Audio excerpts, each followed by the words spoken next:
Hey everyone, welcome to Logan's Mosh Pit. Glad to have you here. Today we're going to do another episode of the Memory Lane series, the place where we take a look back at some interesting articles and interviews from old guitar magazines. My dad has been subscribed to Guitar World magazine for about 30 years now. He saved a bunch of old magazines. He was kind enough to let me borrow some, so the one we're going to look at today is the February 2006 issue of Guitar World magazine. Here's the cover. I want to read you guys an interview orchestrated by Chris Gill. He talked to Munky, the rhythm guitar player for Korn, about their 2005 album, See You on the Other Side, and the problems associated with that album, going behind the scenes into the creative process, mainly due to the anomaly caused by the departure of Brian Welch, the longtime lead guitar player for Korn. He departed from the band. This was actually the first Korn album without all the original members. They had been together for 12 years before this album came out, tightly connected as a unit.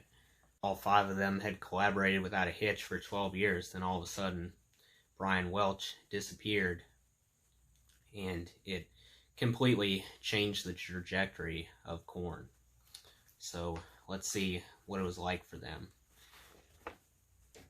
during the production of this album. Here we go. How did Korn decide to enter a deal with EMI? Had you thought of working independently of a major label? We really wanted to put out this record ourselves and release it worldwide. The more we thought about it, though, we realized that we needed someone to help distribute it.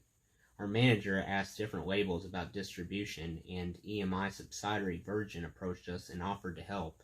It wasn't a traditional record deal where the label takes 90% of everything and the artist gets what's left. It was like a partnership. Hopefully our deal will show people that artists and record labels can succeed equally and agree to something that's really good for both parties. It's good for us because now we can release our album all around the world and still maintain almost all the rights to our music. It all came together while we were almost done recording the record, and it was very exciting. It's a new chapter in our careers. How did you overcome losing Brian as a bandmate and co-guitarist? When we started to write songs for this album, there was a lot of excitement. Especially for me. I was riding on the bus and compiling riffs. I was getting really amped about it. Then in January, the first Monday after New Year's, we got a phone call from Brian, and he said, "Hey, I'm not going to be at rehearsal this week." He said that he had to take care of some personal stuff, and we told him that we were going to go ahead and write. We were cool with him taking some time off. We've always been that way. We were willing to let him deal with whatever he needed to. We told him that we'd be here for him when he got back, whenever he was ready. Then another week went by, and he said that he was going to get some help for alcohol and drug abuse. We were like, cool, that's great. We don't want to see you killing yourself anymore. He was drinking starting at 6 in the morning until who knows. We didn't know because he was always away and started to seclude himself on tour. It was really sad because the only time I saw him was when he was on stage with me. Then after the show it would be like boom. He'd go to his bus or his back lounge, and if you knocked on his door you'd get screamed at. He was clearly unhappy and isolating himself, trying to deal with his drug and alcohol problems. There were very clear signs. A couple times when we were on tour, he told me that he thought it was going to be his last tour. I told him not to worry about it, and that when he got home and saw his daughter, he'd feel better. We were about 2 weeks into the writing process when he called and said that he was checking into an outpatient program to help with his drug and alcohol problems. About a week went by, and he started emailing Jonathan and me and text messaging Fieldy some really bizarre stuff. A lot of it was religious, some Christianity quotes, scripture from the Bible. We wondered where this was coming from. Was he getting sober through the faith? At first we thought that was cool, but then I started getting the feeling in my gut that he was starting to drift further and further away. The one thing that really bummed me out is that he didn't come to us and tell us, "This is what I choose to do." We respect his decision, but the only thing that seemed disrespectful was that he didn't come to us as a brother. We wouldn't have talked him out of his decision if that was what he really wanted to do. We would have told him to do his thing and wished him the best, but to us, it wasn't really clear if he was leaving, or just on some tangent. We had no idea what was going on in his mind. How did you deal with his resignation? We continued to write music, but there was a point where I panicked and wondered what I was going to do. Brian was like my brother, and I was used to playing off of him for inspiration. It was like this tennis match between us, and we'd bounce ideas back and forth. We were the left and right, and together that made us whole. I didn't know what I was going to do live. Should I put melodies on the record or not? I'd never done melodies. For a quick moment, it felt like the whole band was going to fall apart. We were very fragile and hypersensitive because Brian had quit the band, and we were about to record a brand new album. We had only a bit of material, and we were trying out new producers. Some of them were working, and some of them weren't. It was 2 or 3 weeks of real frustration, and then I started feeling a lot of pressure. In addition to taking on all these new responsibilities, I was going through a grieving period. I lost one of my best friends. Why? That was never really clear to me. I'm much more clear. I understand now, but at that point I was frustrated, panicking, and sad because he was gone. I couldn't understand if I did something wrong and could have saved him from quitting the band. It was almost like someone had died. Every day was different. One day I was sad, the next day I was mad. Everybody else was going through the same thing, but we were each feeling something different from one another every day. That went on for a month. We'd been playing music together for 12 years, and we were very fortunate to have the same 5 members all the way up until January 2005. It's really rare to have a successful band with the same members for that much time because relationships are hard to deal with, especially in a band, where you might have literally 10 relationships among the different members. Not all of them are going to go as well as we would like. It's hard enough to keep one relationship in tune and healthy, whether it's a friendship or a marriage. That's the bitter truth of it. But discord in a band is expected. If there weren't any, then I'd think something was wrong. But whenever things got really bad, we'd get together and hash it out. For the most part, 99% of our career has really been fun, and we've been grateful. Without heads to bounce ideas off of, how did you proceed with songwriting? I had no problem with recording, but I knew that I was going to have to write without another guitarist. I started coming up with riffs and laying them down. Then I'd start to get inspired by the riffs as if somebody else was playing them. That helped me develop melodies and different rhythm patterns. I overdubbed a lot of really cool stuff. After a couple weeks went by, I had a fire lit under my butt, but only by myself. Everybody else was still wondering if the band was going to fall apart. The Matrix are a really unusual matchup for us because they're pop producers, but once we locked in with them, things started to come together for everyone. We'd written 3 or 4 parts trying to put a song together the way we normally would in our rehearsal studio. Then the Matrix team came in and took our song back to their studio, chopped it up a bit, and made a sensible structure out of what we gave them. When they came back the next day, they had us come into the control room and listen to it. Fieldy and I looked at each other and couldn't believe what we were hearing. It was Korn, but it was a new Korn. It was a totally different approach to what we'd done before, but it was exactly what we needed to do. The piece is called It's Me Again. It didn't make it onto the record, but it was the first thing we did with them, and it convinced us we could work with them. When I was in the studio, they brought in their programmed beats and some ideas, and had Fieldy and me write to them. At first, we tried to write in the rehearsal studio with the beats kicking through the monitors to give us more of a live feel, but it had no vibe. So we moved everything into the control room and started to record there. That was really different for us. I still was struggling to come up with new ideas, but I finally found that determination that I used to have years ago. It was inside me the whole time, but I just needed to open it up. Once I did that, I was on fire, and they couldn't stop me. I was bringing in all these new ideas, and the band was going, "Dude, slow down."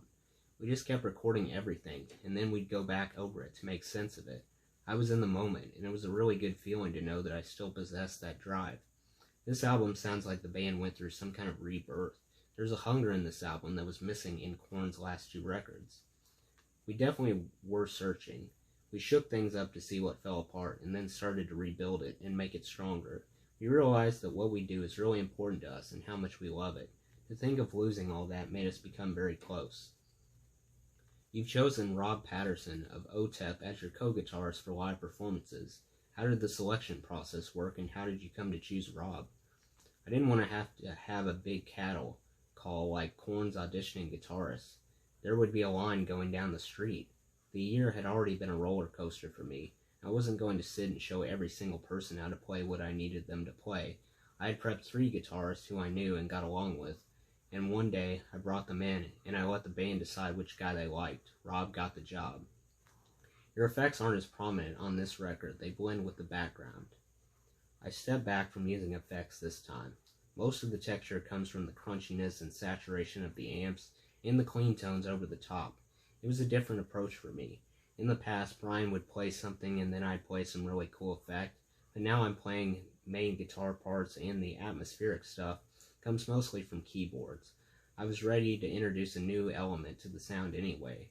I can keep the guts and the fire there while letting the vocals set the mood. Did you add any new effects or experiment with software effect plugins? I used my old pedal board for most of the album. I love my electro harmonics. Microsynth, and I had to stay away from it. I saved that and my Roland jet phaser for a few special parts. I used an old Sears wah-wah a few times, but there really weren't that many effects.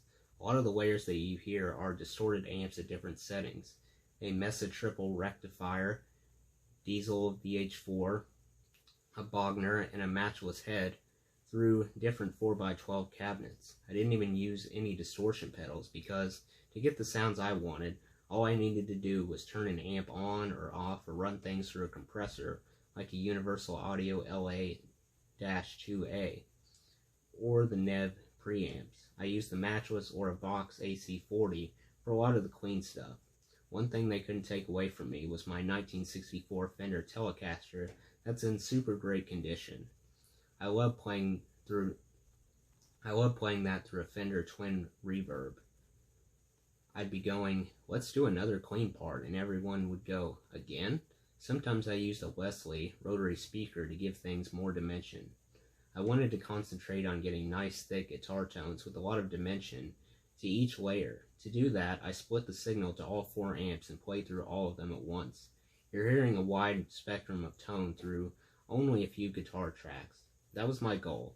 I wanted to make sure the songs were good before I added all the extra little parts. Usually we didn't even need them. Sonically, this is probably our best album. The only album that comes close to it in that regard is Untouchables.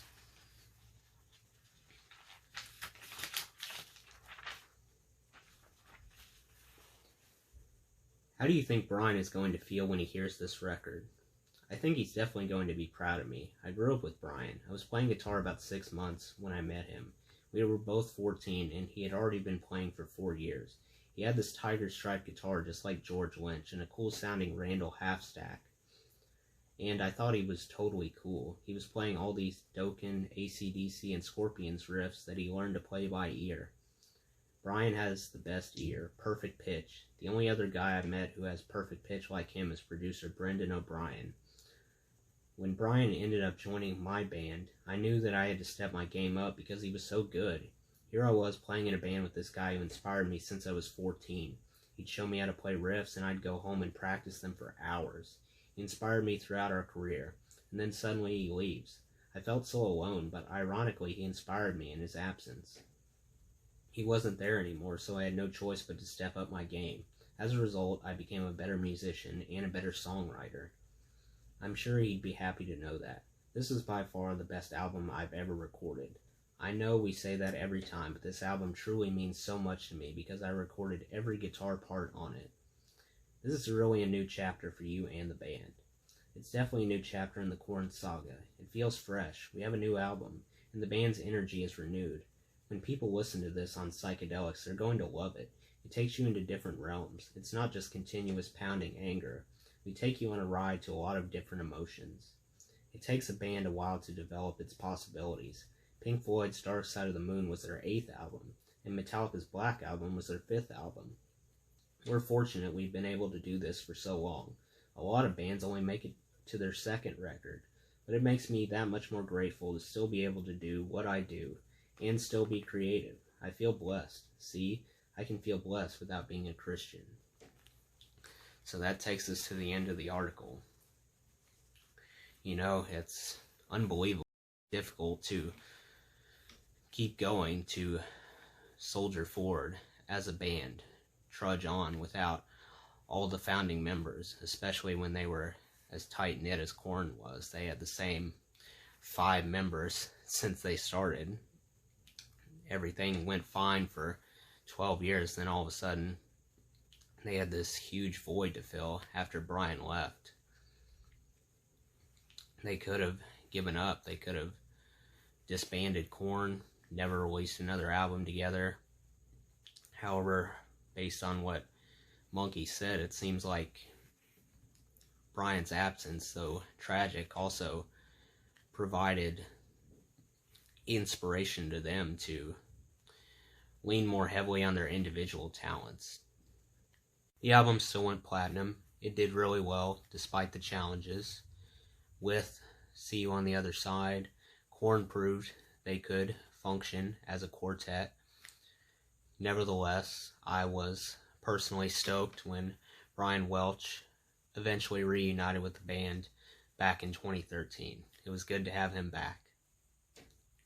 So that does it for today's video, guys. I hope you enjoyed. Make sure to like, comment, and subscribe if you haven't already. I really appreciate the support. I'll see you next time. Until then, rock on.